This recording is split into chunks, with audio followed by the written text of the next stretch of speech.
Hey guys, welcome back to my new video. आप सभी को दिवाली की ढेर सारी शुभकामनाएं। माता लक्ष्मी आपके घर में सुख समृद्धि, अच्छी हेल्थ और बहुत सारी वेल्थ के साथ प्रवेश करें और आपका जीवन दिए की तरह यूं ही जगमगाता रहे। तो गाइस, आज है दिवाली। आज का दिन तो ना पूरे दिन बस घर को साफ सफाई सजाते सजाते ही कब निकल जाता है पता ही नहीं चलता। तो सुबह उठते ही सबसे पहले मुझे याद आया जो कल मैं दिए लाई थी। जो पहले दिए लाई थी वो मैंने आपके साथ शेयर करे थे। इन दियों को पानी में भिगोकर थोड़ी देर के लिए रख दिया, आधे से पौन घंटे या 1 घंटे। तब तक आप अपने घर के बाकी के काम ख़त्म कर सकते हैं। रात में सोते सोते ही ना बहुत सारी प्लानिंग चलती है कि कल क्या क्या करना है, कितने बजे उठना है, कौन से काम है जो छूट ना जाए। तो बस सब कुछ सोच कर सोई थी। और लेकिन ये है कि सुबह ढेर सारे काम दिखते हैं तो कहीं भूल ना जाए। लेकिन सबसे ज़रूरी काम तो दियों का ही है भाई, दिवाली है तो दिए तो जलेंगे ही। तो ये जो कोरे दिए थे इनको मैंने भिगो दिया है, अगर भूल जाती तो एंड टाइम पे बहुत मुश्किल होती। अपने सारे बेसिक काम ख़त्म करके और नहाकर पूजा करके मैं आ गई हूँ किचन में, क्योंकि जब तक बच्चे सो रहे हैं तब तक मैं किचन का काम निपटा लूँ। और क्योंकि आज पकवान भी थोड़े से बनाने ही हैं। लेकिन एक बार वो जग गए ना तो मम्मा यहाँ डेकोरेशन वहाँ डेकोरेशन, ये रंगोली, वो सब करने में तो खैर आज पूरा दिन ही जाएगा। इसीलिए पहले किचन के काम से फ्री हो जाती हूँ। लाडू क्या कर रही है डेकोरेशन में हेल्प? मैं इसमें और भी डालती हूँ। और बीज डाल रही हो? इसमें इसके बाद पानी डालेंगे तो ये बड़े हो जाएंगे। बड़े हो जाएंगे। और क्या है ये? रोज भी है। आप तो बहुत अच्छी अच्छी शॉपिंग कर रही हो। मैंने और क्या डाल दिया? ये रोज। एक रोज। वाओ, सुंदर। हम दिखते बाद में। लाभ अभी भी यहाँ ना DIY चल ही रहा है। मेरे को लगता है शाम तक जब तक पूजा नहीं होगी तब तक ये चलता ही रहेगा। हाँ, मेरा तो दिखाओ। ठीक है, मेरा तो दिखाओ। और लाडू ने बनाया है सुंदर सा। अरे! Happy Diwali, happy Diwali. Happy Diwali. अरे यहाँ पे पीछे हैंगिंग का वो लगाओ। बीच में है। तो आज मैंने खाने में बनाया है आलू की सब्जी, कद्दू की सब्जी और छोले की सब्जी, पूड़ियाँ और पापड़। खीर बनाने की सोच रही थी लेकिन बच्चों ने बोला कि ऑलरेडी मिठाई है और इतना मीठा ये दोनों खाते नहीं हैं, तो फिर खीर इसलिए अभी आज स्किप कर दी है। बाकी मिठाइयाँ बहुत हैं। बेटू चलो बेटा, ये खाना ले चलो।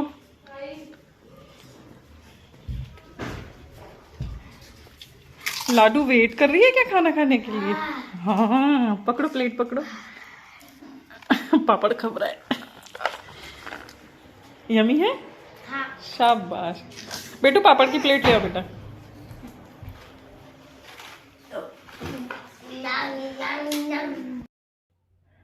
बच्चों को खाना वाना खिला के किचन विचन क्लीन करके अब ज़रूरत थी पूजा के सामान में जो भी चीज़ें लगनी हैं उनको क्लीन करके एक साइड रखने की। लेकिन जैसे ही वो रखे हुए पुराने बर्तन निकाले ना तो मूड ही ख़राब हो गया।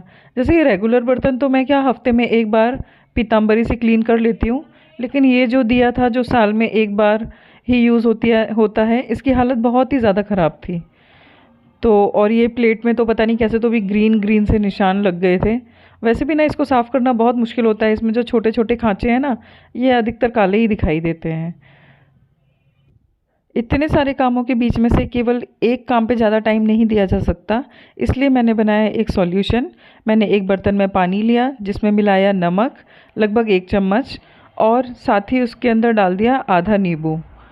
तो नींबू मेरे पास एक ही था तो मैंने आधा ही यूज़ करा। अगर काम नहीं बनता तो फिर शायद मुझे आधा नींबू और मिक्स करना पड़ता।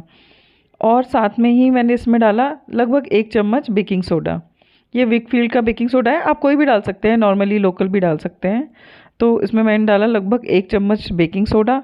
तो जैसे ही सोडा पड़ा ना, पानी एकदम से रिएक्ट करने लगा।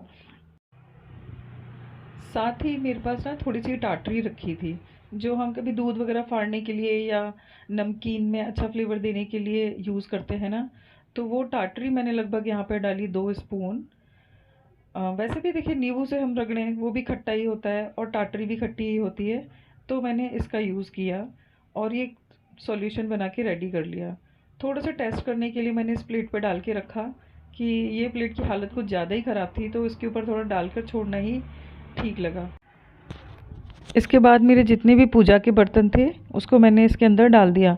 अब इसको डाल के रखने से तो थोड़ा सा समय लग रहा था, तो फिर मैंने क्या किया ना, इस पानी को थोड़ा सा गर्म कर दिया। तो जैसे ही इस पानी को गर्म किया ना, ये जो काम 10 मिनट में हो रहा था ये आधे समय में होने लग गया। पानी गर्म करके, अभी पानी बहुत ज़्यादा गर्म है, तो इसके अंदर मैंने सारे बर्तन डाल के रख दिए हैं। जैसे अभी आपको दिख रहा होगा इसमें से कितना धुआं निकल रहा है, तो इसमें मैं अभी हाथ भी टच नहीं कर रही हूँ, स्पून से ही कोशिश कर रही हूँ जितना कर पाऊँ। तो ये देखो, ये पानी में डाल के ही खाली इतना साफ़ हो गया, यानी आपको कोई एक्स्ट्रा मेहनत नहीं करना पड़ा, कोई घिसना नहीं पड़ा। और भी मेरे जो भी थे उसमें बर्तन, उनको मैं धीरे धीरे बस ऐसे चम्मच की हेल्प से ना उनको हिलाते जा रही थी सब तरफ से, ताकि कहीं से वो ऐसा ना रहे कि कहीं से पानी में डूबे हैं और कहीं से निकले हुए हैं। तो ये ट्रिक मेरे लिए तो बहुत काम आई, कुछ ज़्यादा मेहनत नहीं करनी पड़ी और बर्तन भी एकदम चमक गए। अब क्या करना है, जो थोड़े थोड़े से स्टेन्स दिखाई दे रहे हैं ना, अब इनको बस एक नॉर्मल स्क्रबर से, किसी भी डिश वॉश से थोड़ा सा ऐसे धो लेंगे और एक सूखे कपड़े से साफ़ कर लेंगे और बर्तन एकदम चमक जाएंगे।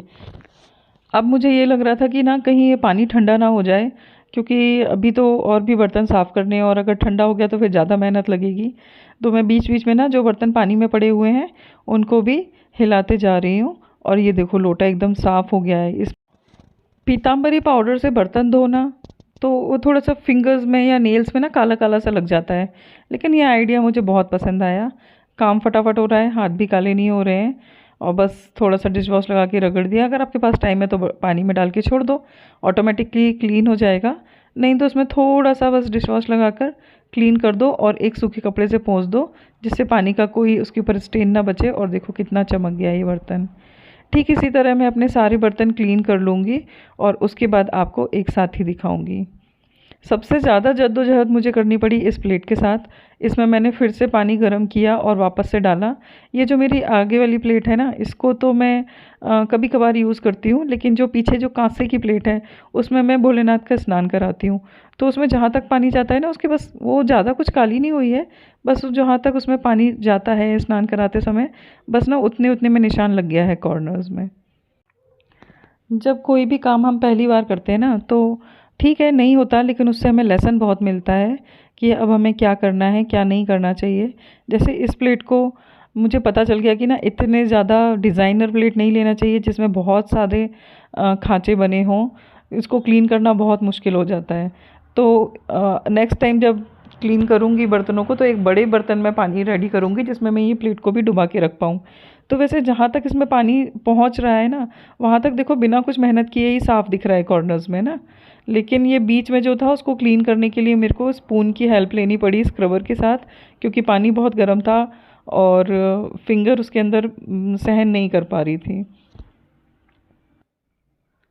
लेकिन मैं हमेशा ही कहती हूँ ना, एक बार मेहनत ज़रूर लगती है, लेकिन अगर रिज़ल्ट अच्छा आ जाए तो फिर हम ना मेहनत भूल जाते हैं कि कितनी मेहनत लगी थी, हमें कितना टाइम या कितनी परेशानी हुई थी। तो मेरे लिए यही काफ़ी है कि ना ये रिज़ल्ट बहुत अच्छा निकल के आया। वैसे तो ये बहुत साफ़ हो गया है, लेकिन बस इतना है कि बर्तन छोटा था। अगर मैं प्लेट को पूरा डुबा देती ना, तो ये जो ऊपर ऊपर के रह गए हैं ना, ये भी क्लीन हो जाते। तो अगली बार जब और क्लीन करूँगी तो थोड़ा बड़े बर्तन में इसको डुबा के रख दूँगी। तो ये तो है मेरी प्लेट की पहले की हालत, जो कि कितनी गंदी थी, और ये है मेरी प्लेट को धोने के बाद की हालत, बहुत साफ़ दिख रही है। मैं आपको ना कंपैरिजन में भी बिफ़ोर आफ्टर करके दिखा देती हूँ। लाडो ने जो ओरबीज डाले थे कितने बड़े हो गए, बोल रही थी बड़े हो जाएंगे तो स्कूल चले जाएंगे। मुझे तो ये यूनिवर्सिटी जाने वाले लग रहे हैं। रोज़ कितना सुंदर लग रहा है। तो इसमें डालूं क्या? हटा हटा, नहीं अब उसको मत खराब कर। Beautiful, just looking like a वाव।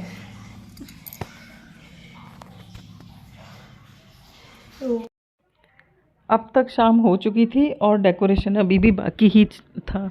यहाँ पर मैंने वंदन बार कुछ रेडी कर लिए थे, उनको बांधना था, और बाहर की रंगोली तो बना ही ली थी। उसके बाद मैंने वंदन वार लगाना चालू किया, साथ में बच्चे डांट भी खाते जा रहे थे। इस तरीके से सारा काम चलता जा रहा था। जब काम बहुत सारे हो ना और जल्दी जल्दी करने हो, उस समय हर चीज़ शूट नहीं हो पाती, क्योंकि कई बार समय ज़्यादा लगता है शूट करने में। अभी तक भी काम ख़त्म नहीं हो रहे थे, कहीं पे मालाएं रह रही थी, कहीं पे वंदनवार रह रहे थे, जो DIYs बना के रखे थे वो अभी तक फिक्स नहीं हुए थे। तो ऐसा करते करते पता है, एक तरफ शाम पड़ रही है, दूसरी तरफ गुस्सा भी चढ़ रहा है, और बस कुछ समझ में नहीं आता। बस ये लगता है फिर कोई बोले ना एक बार, बस फटाफट फटाफट काम करने दो। लेकिन बच्चों के साथ में ऐसा करना तो बहुत ही मुश्किल हो जाता है। और बची खुची कसर ना बंदरों ने पूरी कर दी। बाहर जितनी भी लाइट्स लगाई थी, पता नहीं कहाँ से तो भी मंकीज़ आए हैं, इधर उधर कूदे हैं, और 2 लाइट्स टूट गई। तो मूड एकदम ही ना अपसेट हो गया। ये DIY जो सुबह बेटू बना रही थी, ये भी अभी लगाने बाकी हैं। इसके नीचे थोड़े से लटकन लगा दिए हैं तो वो और भी सुंदर लग रहे हैं। तो ये जो वंदनवार तो लगा दिया था, साथ में जो DIYs मैंने बनाए थे, उनके वीडियोस जो आपके साथ शेयर किए थे, वो भी सब लगा रही हूँ। मूड थोड़ा सा इसलिए भी ख़राब हो जाता है ना कि इस बार फिर हमको फेस्टिवल अकेले ही मनाना था, ये फिर हमारे साथ नहीं थे। तो छोटे मोटे जो काम है उनके लिए भी तुरंत भाग कर जाओ, और फिर घर के भी काम करो, पूजा की भी तैयारी करो, तो बहुत ज़्यादा हेक्टिक हो जाता है। और ये मेरी फेवरेट वॉल, जिसको हमने एक सेल्फी पॉइंट के तरह भी यूज़ किया। अभी ये टेबल पे भी डेकोरेशन करना बाकी है, तो बस हो ही जाएगा सब कुछ टाइम से।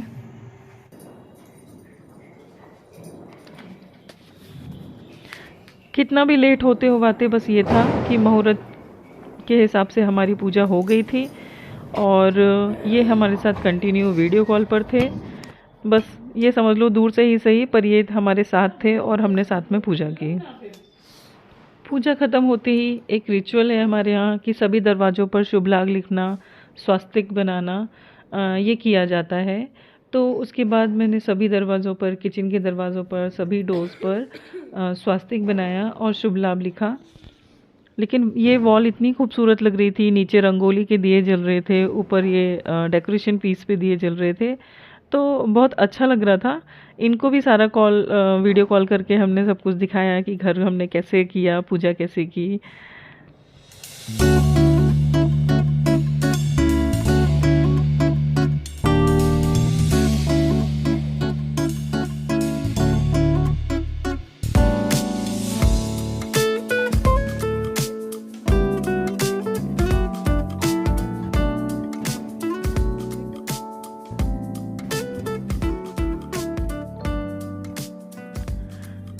लाइट बंद करके सिर्फ दियों की रोशनी दिखाई दे रही थी।